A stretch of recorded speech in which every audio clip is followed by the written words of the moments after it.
Well, it wasn't easy, I can tell you. The first thing was the attitude of the other people's, what they were thinking. They didn't think I can do it. But I started in the way that, well, my parents are deaf, first of all, and so I didn't have any music in my life as a child, but my grandparents, they're hearing, and they loved music and singing. And, well, one day I decided for my grandma, I asked my grandma to look at me when she's singing, and I was looking at her lips, and I was translating the songs to sign language, so my parents could see it, and they were signing with me. And this gave me an idea that I realized that music, it connects people. And I started to translate. I have translated over 100 songs of Bon Jovi, Metallica, Michael Jackson, and I translated them to sign language. And I fell in love with the hip-hop music because of the culture, the art, the dancers, the rhythm of the music, and really fit me well. Plus, of course, the rappers, like the history of them, the black people wanted the same rights as the white people that they didn't have. And I thought it was amazing because it's the same thing with the hearing people and the deaf. Mm-hmm. So, yeah, through that I got a lot of mocking towards me. And I started to get really tired of it. So one day I decided, I said, that's enough. That's enough. I don't take this anymore. I'm going to show the people. So I started to write my own songs. And through that, yeah, I got gigs, and now I'm sitting here with you. Wow. So, but it's very uncommon for a Caucasian to rap, first and foremost, right? And then the second one, a sign rapper.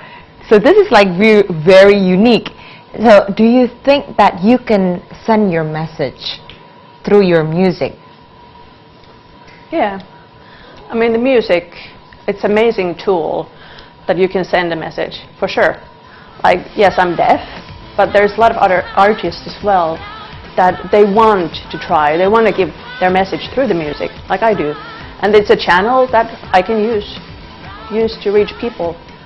Another amazing thing is that in the music, I inspire people. And they can believe in their own dreams. Mm-hmm. I mean, everyone's situation is different. You can be a normal, regular hearing person like you, for example, and can be like, oh wow, but you're deaf, and you can do this. Why couldn't I do it? So yeah, there you go. Just go and do it if that's your dream. Just have to want what you want and make it happen. When you first started, do you think that you will get to where you are right now, traveling around the world, become the special envoy for the foreign ministry for human rights for the disabled people? You become like a special person for in the deaf community around the world. Do you ever thought that you will get into this part?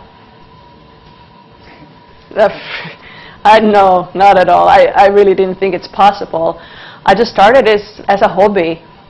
The first gig, when it aired out in TV, and I read about in internet the comments, and I got so much negative feedback. Some people even said they want to kill me.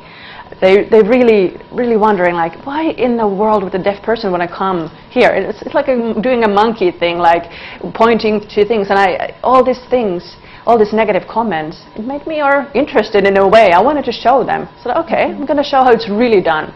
So I started to write more songs, and I wanted to spread my own information and my ideas, because I realized that the more people are lacking information, the more the fear is controlling them. So it's more easy to point and laugh and walk away than to accept and research and get to know new things. So this idea is the one why I met the foreign minister at the time, and we started to have a discussion. And I said, yeah, that's true. That's true. I'm not deaf myself. Why would I go and talk about the life of the deaf, for example, to others? I cannot do that. That's not my life. So he decided that me, Steinmark, I'm going to go with him to the world and meet people and have lectures. So it's better that I'm talking on behalf of the deaf than he does.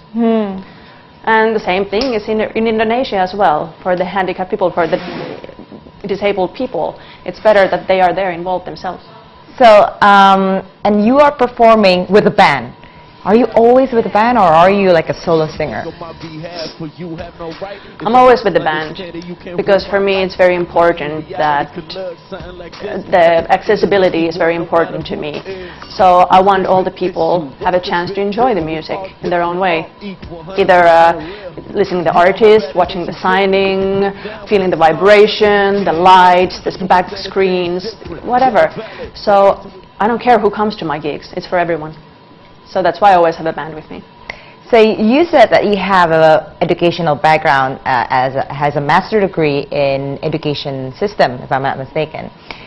Are you ever going to go back to your educational route? Like teaching maybe, or anything related to education?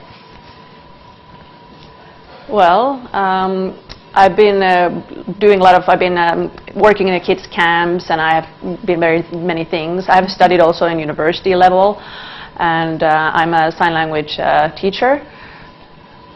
But when the sign mark production is started to go forward and be successful, I put this teaching behind. But it's a possibility, maybe in the future. But I think in the teaching, it's most important that people get the experience of what is being different. For example, like in the band, I have Ina and Adam, the two hearing people, and they got really interested to do something different, and they wanted to give their own voice in my behalf.